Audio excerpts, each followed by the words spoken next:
안녕하세요. 네, 그럼 이제 이번 시간에는 서울시 7급 공무원 그 경약 기출 문제들 좀 살펴보도록 할 거고, 일단 기출 문제 보시기 전에요. 이제 간단하게 총평을 좀 드리면, 사실 이제 예년하고 조금 출제 경향이 달라진 부분이 없잖아 있어요. 그러니까 무슨 얘기냐면, 그러니까 예전 같은 경우에는 경약의 전 분야들이 유사한 비중을 가지고 출제되는 비중들을 유사한 비중을 가지고 출제되는 경향들을 좀 보였었던 거였거든요. 네, 근데 올해 같은 경우는 좀 특정 부분에 좀 많이 몰려서 출제가 되는 경향도, 다시 이야기해서 그 재무관리랑 회계학이랑 MIS하고 이제 마케팅 요쪽이 좀 많이 출제되는 비중을 보였기 때문에 예년하고는 좀 제 출제 경향이 살짝 달라진 거다라고 볼 수 있을 것 같긴 한데, 그렇다고 해서 이 출제 경향이 앞으로 계속 갈 거라고 보기에는 좀 애매한 부분이 있어서, 일단 지금 올해는 그런 특징들을 좀 가지고 있다라는 거고, 그 다음에 이제 문항들을 보게 되면 그 쉬운 문제와 어려운 문제가 명확하게 나누어진, 그러니까 중간 정도의 난도를 가지는 문제들의 비중이 아주 적었다라는 게 또 하나의 특징일 거라고 보여지고, 그 다음에 나중에 뒤에 가서 말씀을 드리겠지만 제가 판단하기에 출제 오류가 있는 문제도 한 문항 정도 있는 것처럼 보이고, 그 다음에 거기에 살짝 좀 지엽적인 문제들도 출제되는 경향들을 가지고 있어요. 그래서 그 전체적으로 이제 난도를 좀 말씀드리면, 제가 보기에는 한 중상 정도의 난도로 보여지는 거고요.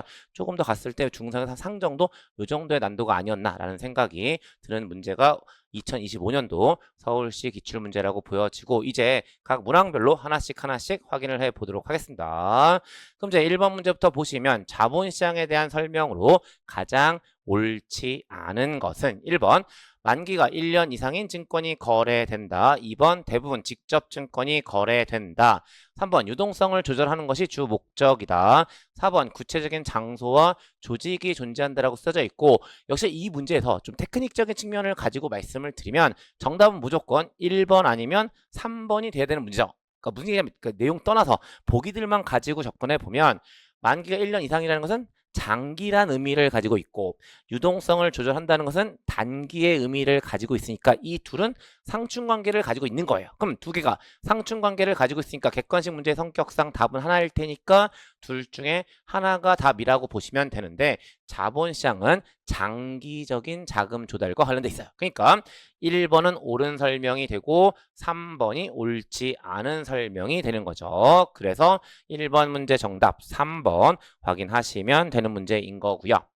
다음 2번 자아개념과 관련된 성격 유형 중 과업을 성공적으로 해낼 수 있는 능력과 지식을 보유하고 있기 때문에 잘할 수 있다고 스스로 믿는 유형은, 그냥 요 내용 그대로 국어적으로 끌고 가시면 문제 없는 내용이긴 한데, 1번 자아통제력, 2번 자기 효능감, 3번 자존심, 4번 자의식 들어가 있고요.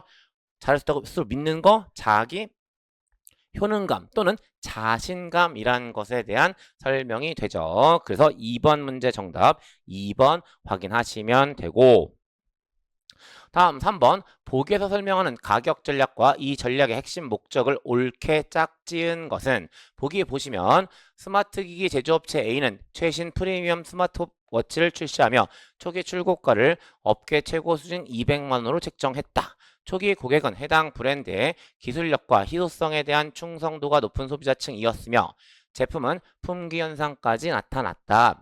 출시 6개월 후 경쟁 제품이 등장하자 A는 가격을 150만 원으로 낮추고 1년 후에는 100만 원까지 인하하며 일반 소비자층으로 시장을 확장했다.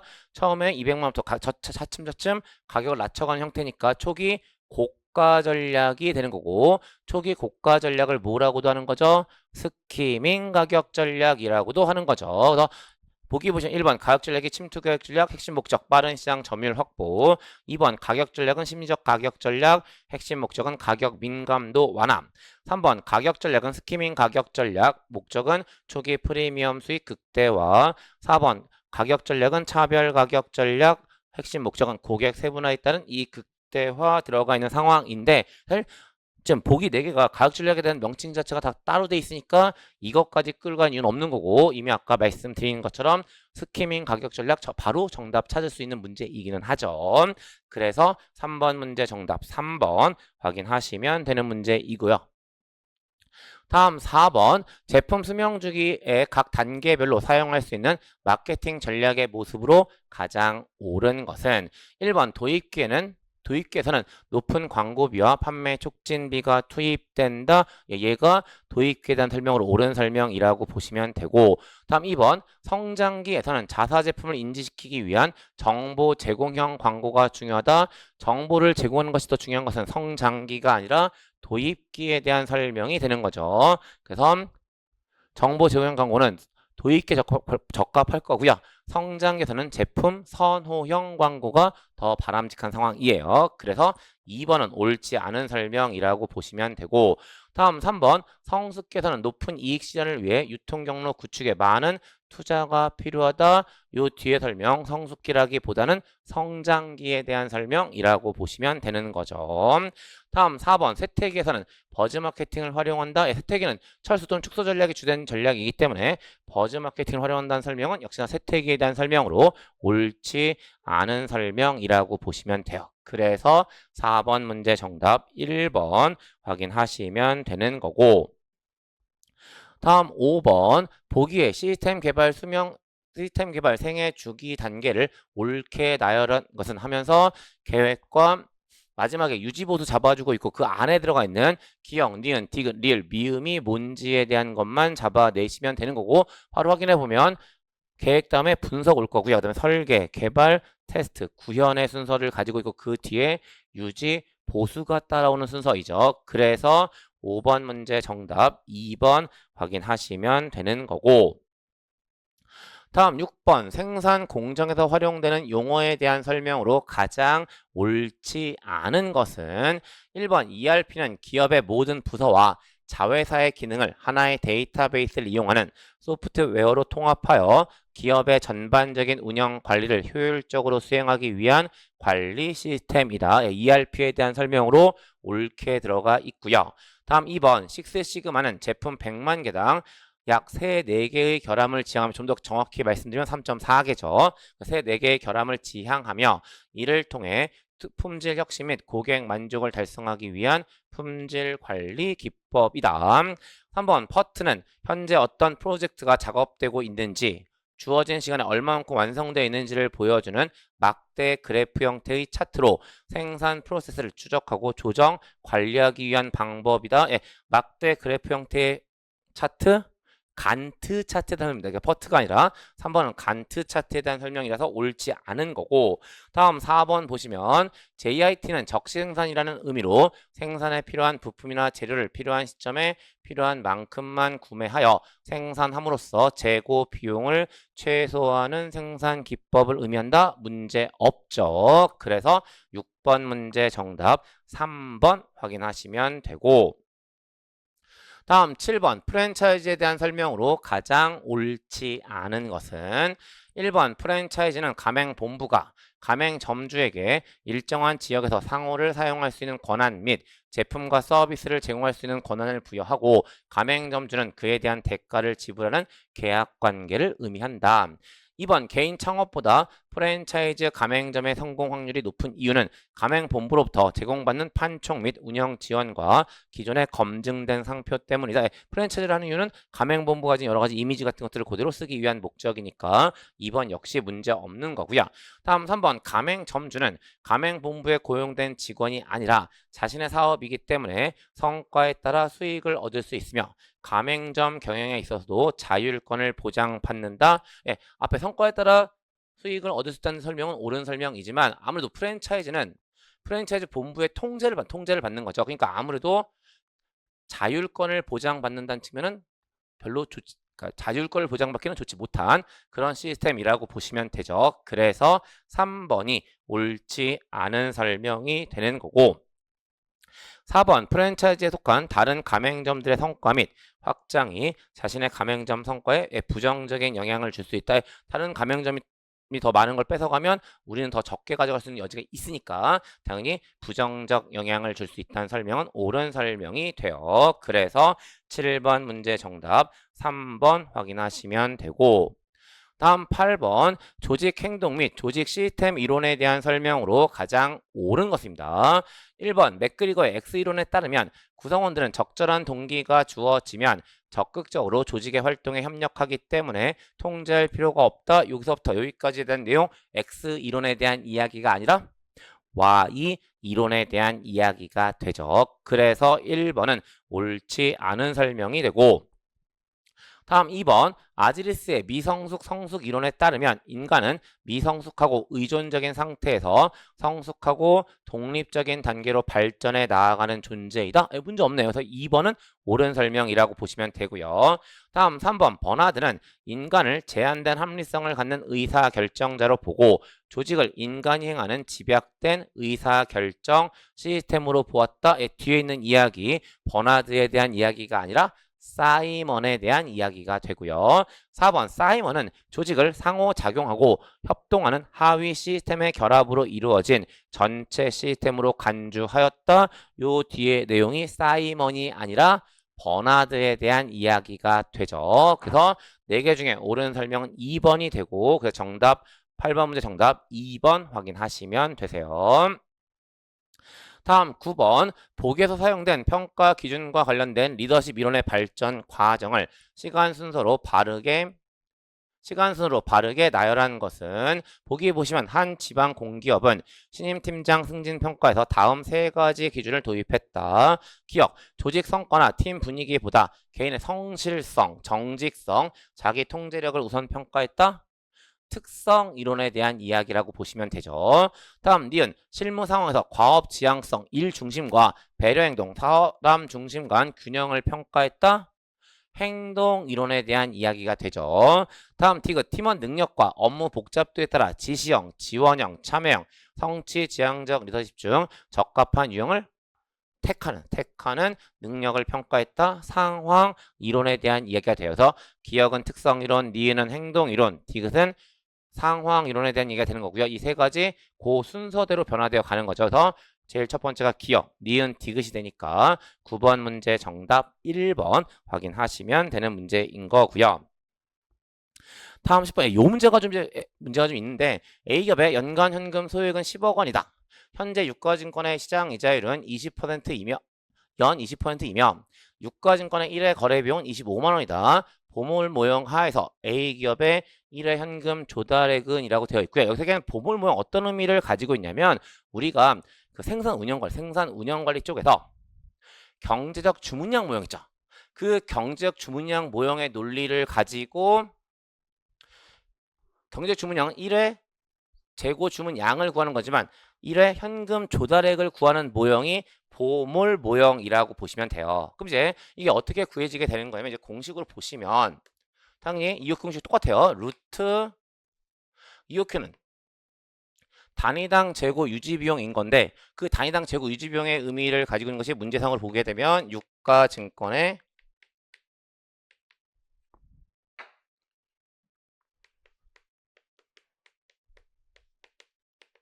시장 이자율이 되는 거고요. 2 곱하기 그다음에 연간 수요량의 의미를 가지고 있는 것이 연간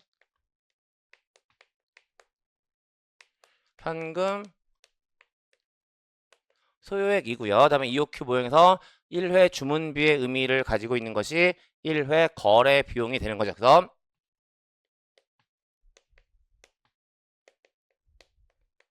이렇게 구하시면 되는 게 이 문제인 거거든요. 그럼 이제 여기다가 유가증권의 시장이자율 0.2를 대입하시면 되고 다음에 2 곱하기 연간 현금 소액이 10억 다음에 1회 거래 비용이 25만 원이니까 요걸 푸시면 돼요. 요걸 푸시면 이게 얼마 정도 값이 계산이 되냐면 약 1.58억 그러니까 1억 5,800 정도가 계산이 되는 거거든요.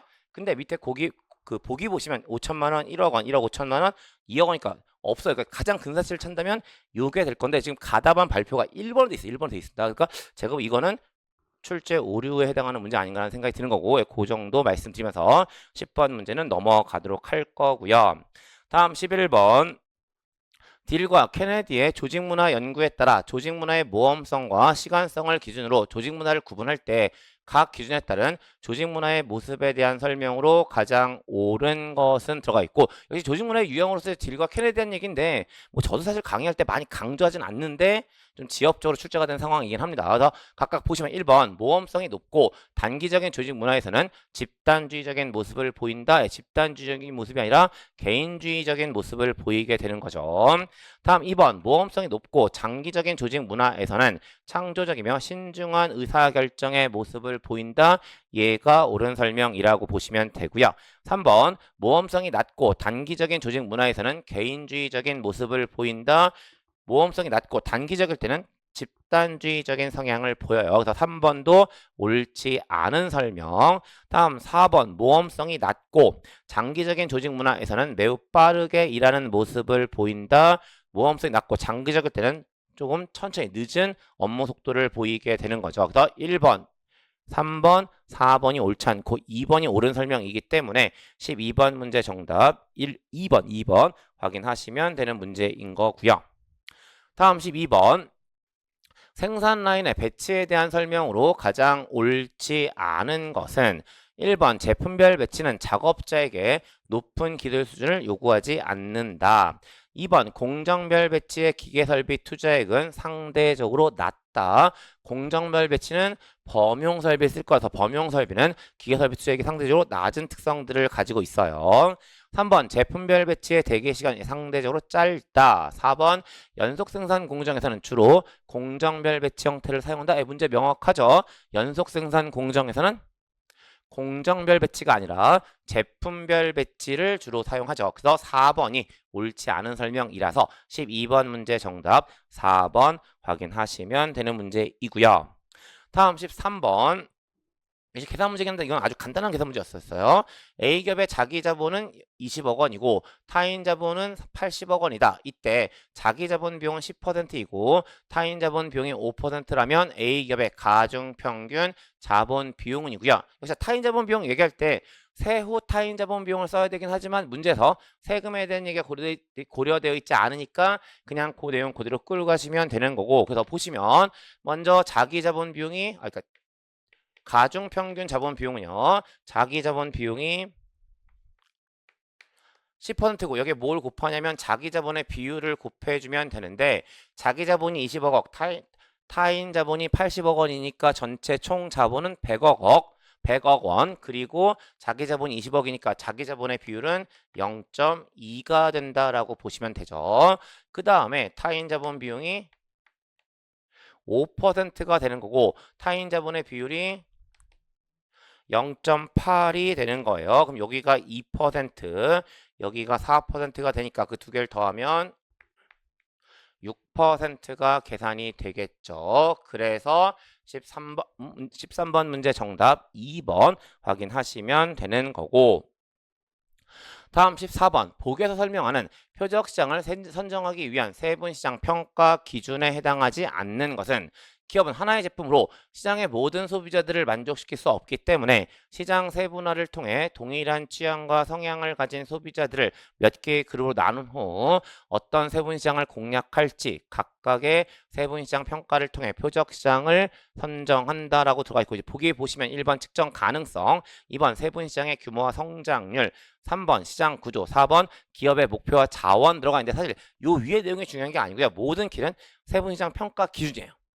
그리고 2번, 3번, 4번은 세분시장의 평가 기준에 해당하는 거고요. 측정 가능성은 뭐와 관련돼 있죠? 효과적인 시장 세분화의 특성과 요건과 관련된 내용이에요. 그래서 평가 기준이 아니라 효과적인 시장 세분화의 요건과 관련되는 거라서 1번 측정 가능성이 평가 기준에 해당하지 않는 거고, 그래서 14번 문제 정답 1번 확인하시면 되는 문제예요. 다음 15번 보기의 평가 방식과 이에 대응하는 평가 기법이 옳게 짝지어진 것은 하면서 이건 기억, 니은, 디귿, 리을이 어떤 방법인지에 대한 내용들을 보시면 되는 거죠. 그래서 기억 보시면 A부서는 직원과 관리자가 사전에 협의한 핵심 성과 지표 달성 정도를 기준으로 연말 평가를 실시한다. 사전 협의가 들어가 있으니까 이건 MBO, 목표 관리에 대한 설명이라고 보시면 되겠죠. 다음 니은 B부서는 민원 응대 시 친절성과 같은 행동을 5단계로 정량하여 관찰된 행동 기준에 따라 평가를 실시한다. 바스에 대한 설명이 되는 거고요. 다음 디귿 C부서는 동료, 부하 직원, 상사, 외부 민원인 등으로부터 피드백을 수집하여 다각도로 평가를 수행한다. 다면 평가 또는 360도 성과 피드백에 대한 내용이라고 보시면 되는 거고, 다음 리을 D 부서는 출석, 책임감, 의사소통, 협업 등 여러 항목을 나열하고 평가자가 각 항목별로 1에서 5점을 체크하는 형식으로 점수를 부여한다. 평정 척도법 또는 그래픽 평가, 이 문제 보기로 보면 그래픽 평가 척도법이라는 것이 들어가 있어요. 그래서 그렇게 보시면 되고, 그럼 이제 그 뒤에 보기랑 연결을 시켜드리면 기억은 아까 MBO라고 말씀드렸고, 니은은 바스 행동기준 등급 척도법, 디귿이 다면 평가, 리을이 그래픽 평가 척도법으로 되어 있는 2번을 정답으로 체크하시면 되는 거죠. 그래서 15번 문제 정답 2번 잡아가시면 되는 거고, 다음 16번 보기 중 무점포 소매상 하위 유형의 총 개수의 소매상은 점포 소매상과 무점포 소매상으로 나누어지는 거고, 점포 소매상은 말 그대로 점포를 가지고 있는 소매상, 무점포 소매상은 점포를 가지고 있지 않은 소매상이니까 주어진 보기들 중에 점포를 가지고 있는 것, 점포를 가지고 있지 않은 것의 개수를 구하시면 되죠. 그래서 기억 우편 판매, 니은 TV 홈쇼핑, 디귿 자동 판매기, 리을 방문 판매 들어가 있고 전부 다 점포가 존재하지 않죠. 그러니까 총 개수는 4개. 그래서 16번 문제 정답 4번 확인하시면 되는 문제인 거고, 다음 17번 소비자 구매 행동에 영향을 미치는 심리적 요인에 대한 설명으로 가장 옳은 것은, 역시나 용어 정리 느낌으로 보시면 되는데, 1번 소비자의 어떤 대상에 대한 설명적인 생각을 태도라 한다. 어떤 설명적인 생각은 태도가 아니라 신념이 되고요. 2번 소비자의 어떤 대상에 대한 지속적이면서 일관성 있는 평가와 감정을 신념이라 한다. 지속적, 일관성, 방향성의 의미를 가지고 있는 건 신념이 아니라 태도가 돼요. 그래서 1번과 2번은 신념과 태도가 바뀌어 쓰여져 있다라고 보시면 되고, 다음 3번 소비자의 경험으로부터 신념이나 행동의 변화가 일어나는 것을 학습이라 한다. 이건 학습에 대한 설명으로 옳은 설명이 되고요.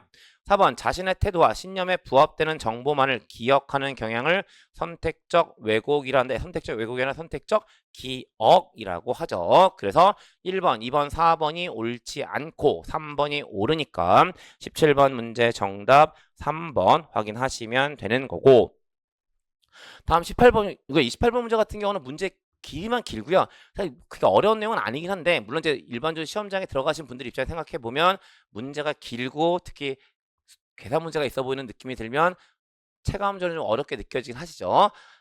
A기업의 영구적인 이자 및 세전 이익은 4천만 원이다. A기업은 부채가 없는 상태이며 자본 비용 10%, 유통 중인 주식수는 2만 주이다. B주주는 A기업의 주식 1000주를 보유하고 있다. 회사의 도움 없이 B주주는 본인 스스로 부채를 조달하여 부채 비율을 1.0으로 만들고자 한다. B주주가 해야 하는 거래로 가장 옳은 것은 단 세금은 없고 B주주의 거래도 A기업의 주가는 동일하다고 가정한다는 겁니다. 그럼 보시면 현재 4천만 원에다가 자본 비용이 10%니까 영구연금 현재 가치를 구하는 공식을 가지고 이야기하면 4억이 기업의 가치가 되는 거죠. 근데 지금 유통주수가 2만 주고요. 그 2만 주 중에 몇 주를 가지고 있어? 1000주를 가지고 있으니까 4억의 5%를 가지고 있는 거랑 똑같은 의미를 가지고 있죠. 다시 잘 보세요. 지금 4천만 원이에요. 그리고 매년 4천만 원이 발생하니까 A기업의 가치는 얼마가 되냐면 4천만 원을 이자율로 나눈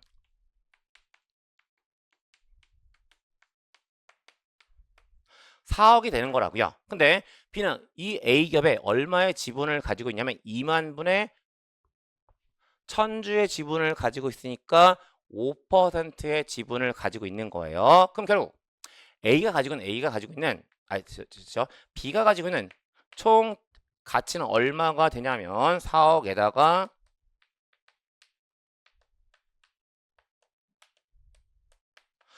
5%를 곱한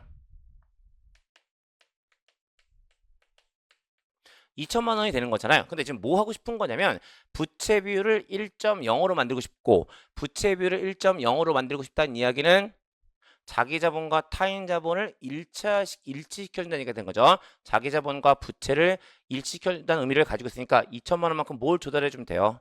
부채를 조달해 주면 되는 거죠. 그러니까 밑에 보시면 1번 2천만 원을 빌려 1000주를 추가로 매수해야 한다. 2번 3,500만 원을 빌려 1000주를 추가로 매수해야 한다. 2번 4천만 원을 빌려 1000주를 추가로 매수해야 한다. 4번 5천만 원을 빌려주고 667주를 매도해야 된다라고 쓰고 있고 2천만 원의 부채를 만들면 되니까 2천만 원을 빌리면 끝나는 거잖아요. 그래서 18번 문제 정답 1번 확인하시면 되는 거죠. 그렇게 보시면 18번 문제 해결됐고 다음 19번 브랜드명 전략에 대한 설명으로 가장 옳지 않은 것은 1번 한 제품 시장에서 성공한 브랜드명을 다른 제품 시장에서도 사용하는 전략을 브랜드 확장 전략이라 한다. 2번 한 제품 계열 내의 모든 제품에 동일한 브랜드명을 사용하는 전략을 제품 계열별 공동 브랜드 여기서 얘기한 공동 브랜드는 패밀리 브랜드, 공동 브랜드 전략이라 한다.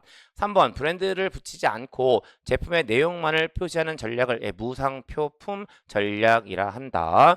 4번 여러 제품 계열에 걸쳐 동일한 브랜드명을 사용하는 전략을 복수 브랜드 전략이라 한다. 복수 브랜드 전략이라고 하는 것은 여러 제품 계열이 아니고요. 하나의 제품 계열 안에서 여러 개의 상표를 사용하는 전략이 되는 거죠. 그래서 4번이 복수 브랜드 전략에 대한 설명으로 옳지 않은 설명이 되니까 19번 문제 정답 4번 확인하시면 되는 거고 다음 20번이고요. CAPM 모형화 A 자산은 기대 수익률이 12%, 체계적 위험인 베타가 0.8이며 증권시장 선상에 존재한다. 베타가 1.4인 B 자산에 대한 설명으로 가장 옳지 않은 것은 1번 시장의 균형 상태이면 B 자산도 증권시장 선상에 존재한다.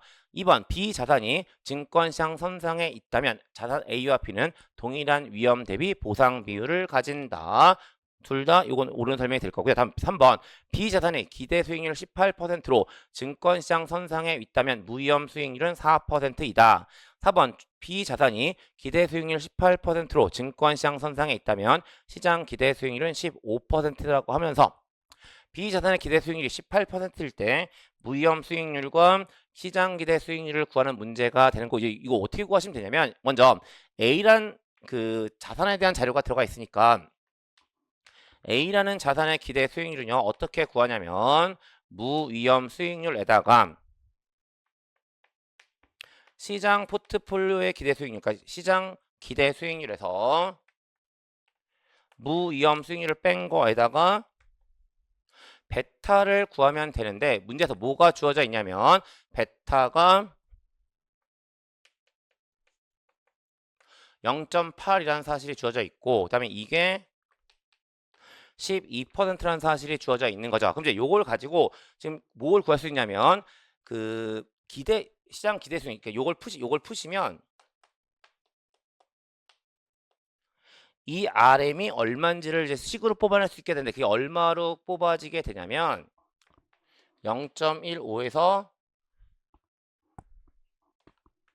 0.25 곱하기 무위험 수익률이 되는 거예요. 그럼 똑같은 요령인데 지금 B라는 주식이죠. 이제 B라는 주식에 대해서 얘기하면 똑같은 공식 성립하게 되는데